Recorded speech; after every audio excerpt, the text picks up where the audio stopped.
장례 마지막 날이었습니다. 조문객들이 하나둘 돌아가고 저는 어머니 곁에서 마지막 정리를 하고 있었죠. 살아생전 어머니가 제 손을 잡으시더니 낡은 열쇠 묶음을 쥐어주셨어요. 하나야, 이 집은 내가 지켜. 어머니의 마지막 말씀이었습니다. 손에 쥔 열쇠들을 보니 집 현관문, 방 열쇠들이 주렁주렁 달려 있었어요. 그런데 그 중에 작은 금색 열쇠 하나가 유독 눈에 띄었습니다. 뭘 여는 건지 알 수 없는 신비로운 열쇠였죠.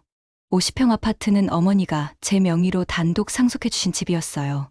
저 혼자 간호사 월급으로는 꿈도 못 꿀 공간이었습니다. 어머니가 평생 모은 재산의 결실이었죠. 장례식장에서 가장 섭섭했던 건 시댁 가족들의 부재였어요. 민석 남편은 물론 나왔지만 시어머니 말순 씨나 시영 민상 씨, 시누이 민주 씨는 끝까지 얼굴을 비치지 않았습니다. 조문객들 사이에서도 며느리 친정 장례인데 시댁은 어디 갔나 하는 속삭임이 들렸어요. 저는 그동안 시댁과 크게 문제될 일이 없다고 생각했거든요. 민석과 결혼한 지 15년, 아이 셋을 키우며 나름 원만하게 지내왔다고 여겼습니다. 하지만 어머니 장례를 치르며 뭔가 이상한 기운을 느꼈어요.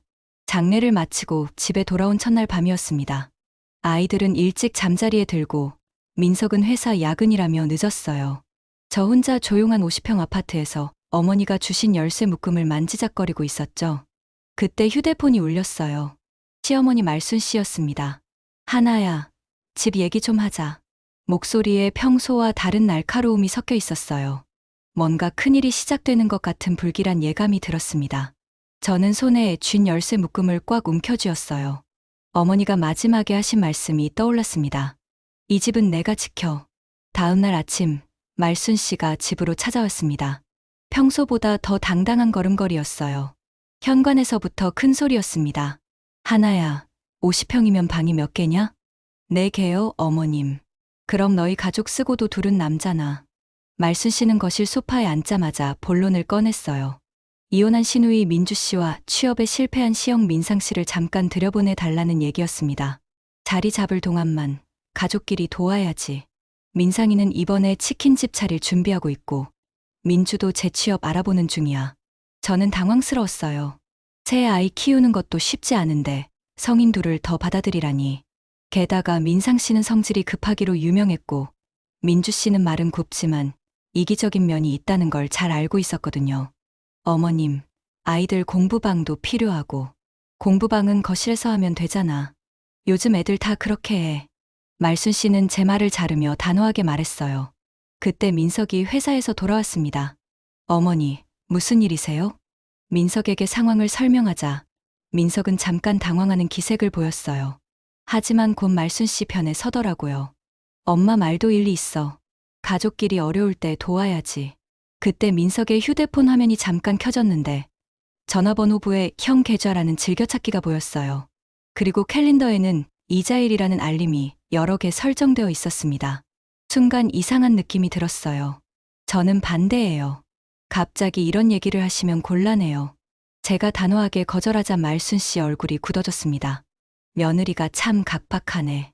시댁 식구들이 어려우면 도와야 하는 거 아니야? 도움과 동거는 다른 문제죠. 말순 씨는 그날 화를 내며 돌아갔어요. 저는 뭔가 큰 폭풍이 몰아칠 것 같은 예감에 휩싸였습니다. 다음 날, 말순 씨가 다시 왔어요. 이번에는 김치와 보약을 들고 왔습니다. 하지만 진짜 목적은 따로 있었어요. 집 안을 이곳저곳 둘러보며 마치 측량하듯 살펴보는 거였죠. 여기가 안방이고 저기가 작은 방이네. 아, 여긴 또 뭐야? 말순 씨는 방 하나하나를 확인하며 혼잣말을 중얼거렸어요. 마치 이미 민상 씨와 민주 씨가 들어올 걸 기정사실로 여기는 것 같았습니다. 저는 소름이 돋았어요. 며칠 후, 저는 공인중개사 사무소를 찾았습니다. 50평 아파트를 어떻게 활용할지 상담받고 싶었어요. 큰 방 하나를 홈오피스로 쓰고 나머지는 안정적인 임대를 생각하고 있었거든요. 이 평수면 월 200만 원은 받을 수 있어요. 수요도 많고요. 공인중개사의 말에 마음이 놓였습니다.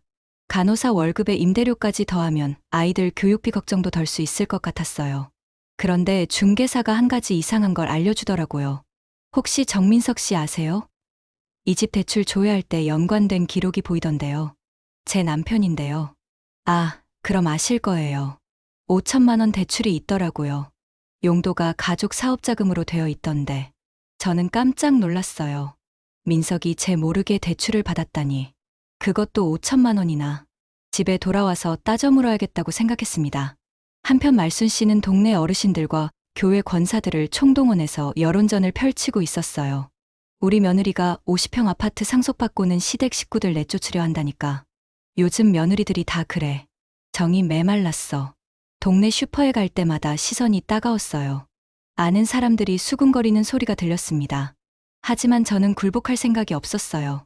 그날 밤 어머니 유품을 정리하다가 신기한 걸 발견했습니다. 작은 상자 안에 봉투 하나가 있었는데 그 안에 어머니가 쓰신 메모와 함께 작은 열쇠가 들어있었어요. 바로 그 금색 열쇠였습니다. 메모에는 은행 지점명과 숫자가 적혀 있었어요. 아마 금고 관련된 것 같았지만 확실하지 않았습니다. 일단 잘 보관해두기로 했죠.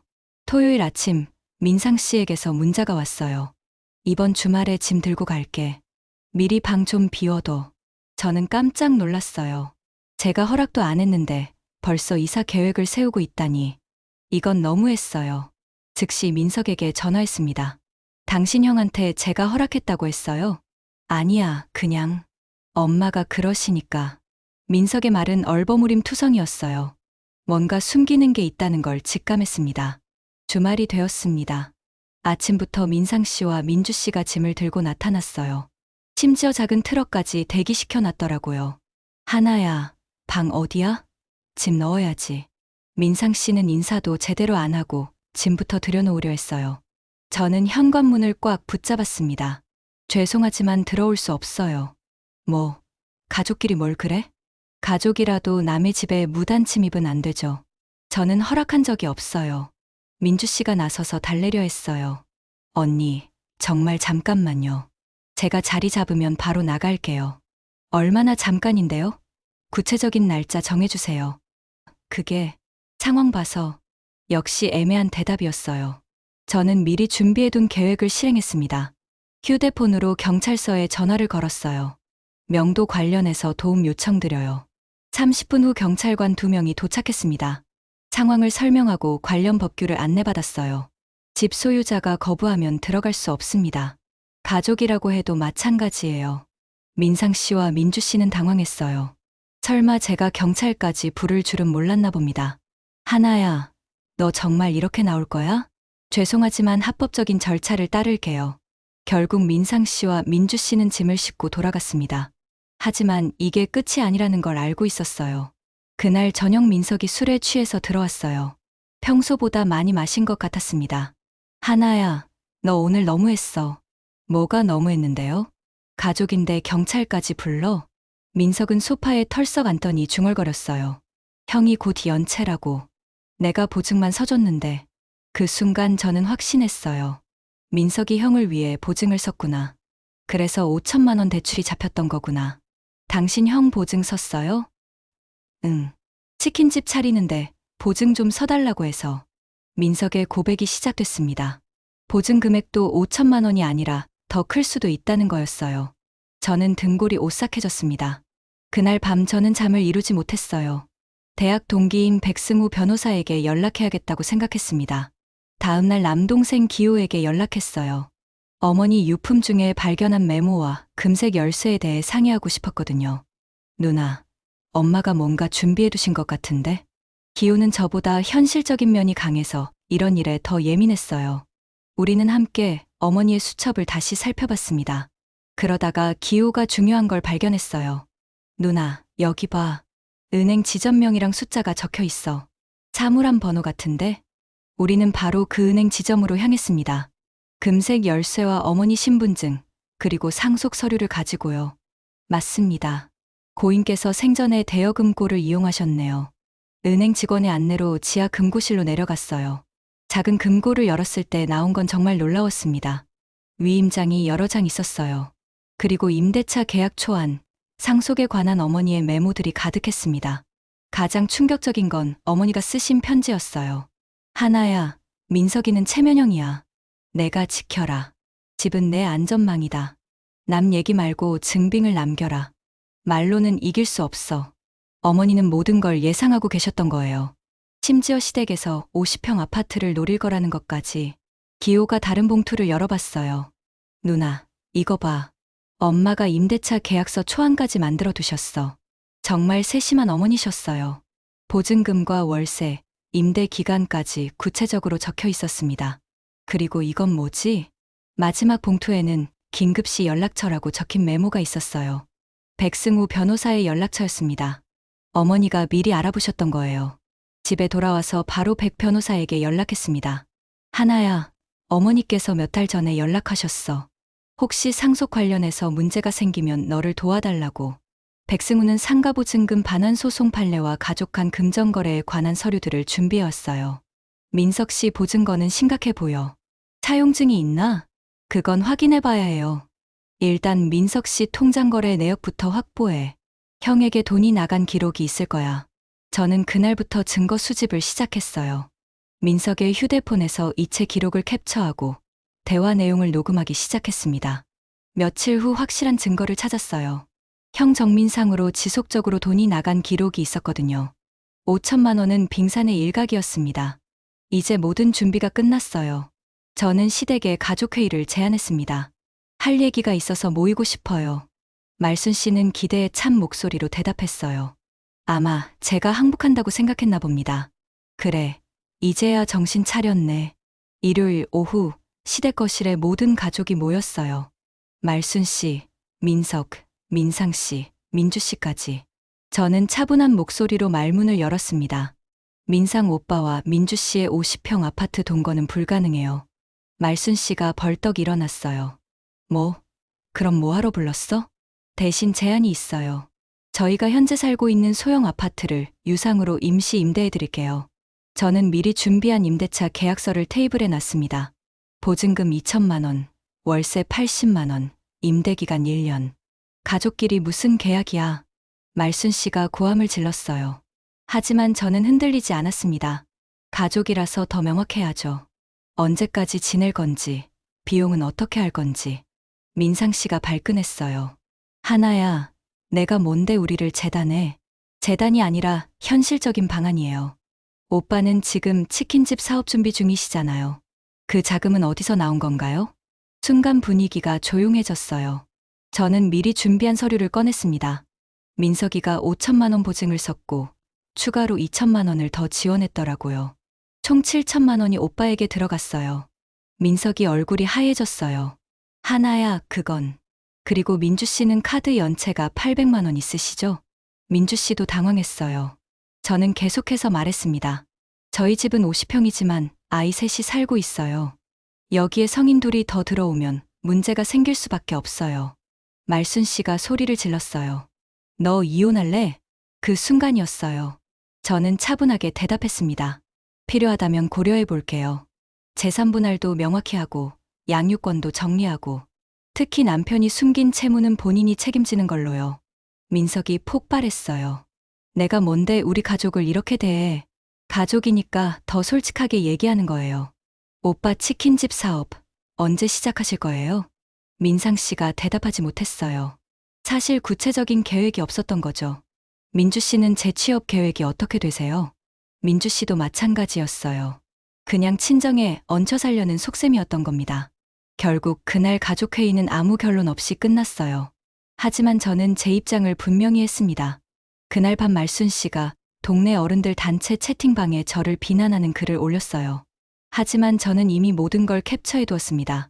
백승우 변호사가 본격적으로 나섰어요. 민석의 보증 문제를 법적으로 정리하기 시작했습니다. 민석 씨가 보증 선거는 민석 씨 단독 책임이야. 하나는 전혀 책임질 의무가 없어. 하지만 민석은 끝까지 부인했어요. 형을 어떻게 버려? 버리는 게 아니라 책임을 분담하는 거죠. 오빠가 사업 실패하면 당신이 7천만 원을 갚아야 해요. 그걸 알고 있어요? 저는 재산분할 계획안을 제시했어요. 50평 아파트는 어머니 유산이니 제 모. 민석이 가진 재산과 부채는 민석 모.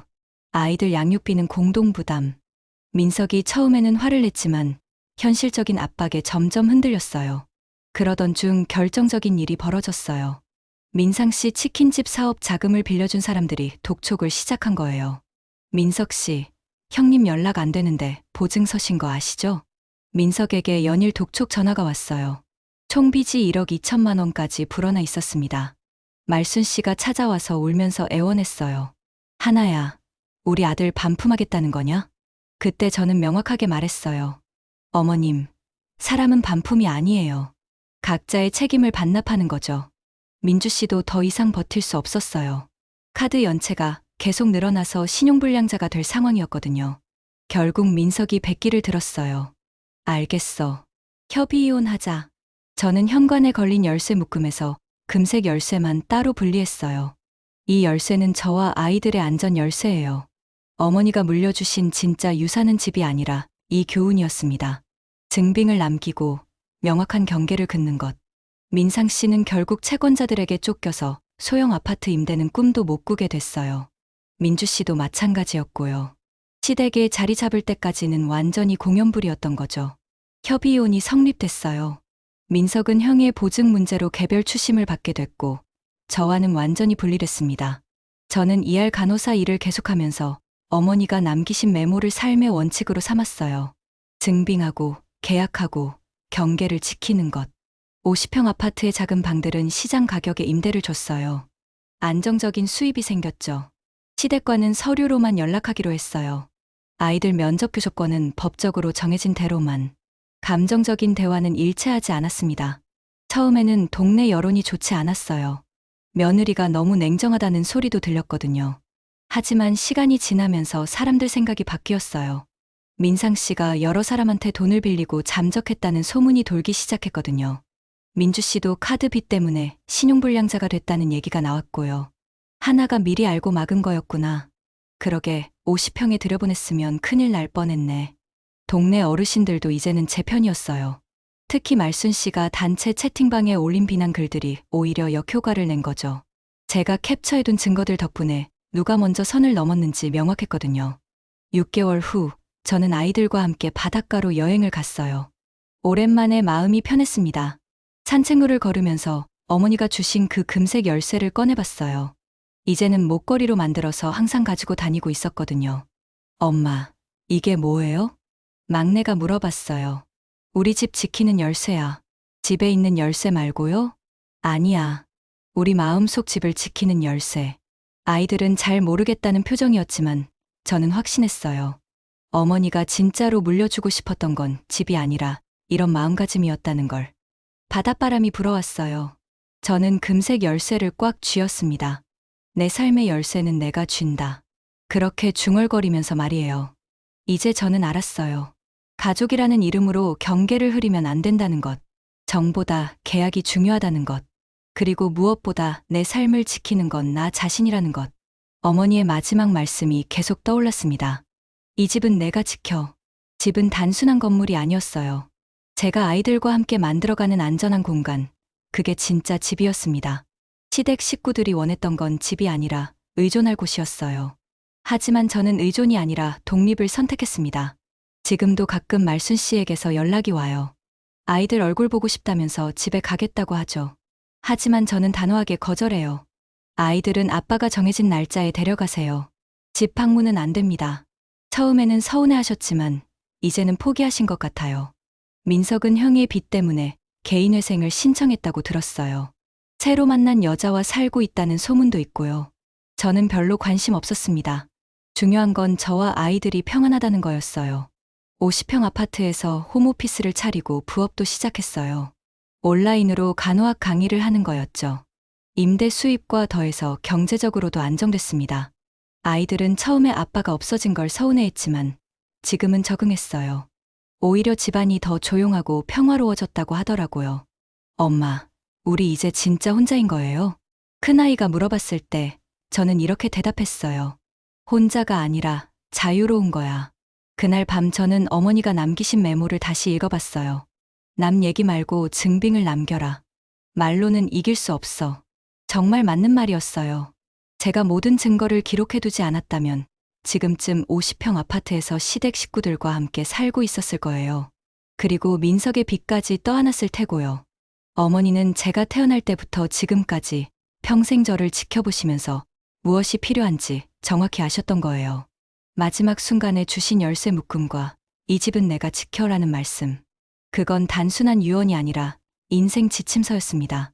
지금 저는 매일 아침 금색 열쇠 목걸이를 차고 출근해요. 이 아래서 바쁘게 일하면서도 마음은 편안합니다. 집에 돌아오면 아이들이 반겨주고 조용한 저녁을 보낼 수 있어요. 누군가의 눈치를 보거나 갈등을 피하려고 애쓸 필요가 없죠. 이게 바로 제가 지켜낸 집이에요. 50평 아파트가 아니라 저와 아이들만의 평화로운 공간.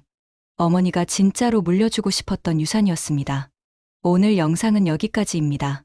영상이 좋았다면 구독과 좋아요를 눌러주시고 새로운 이야기를 빠르게 들어보세요.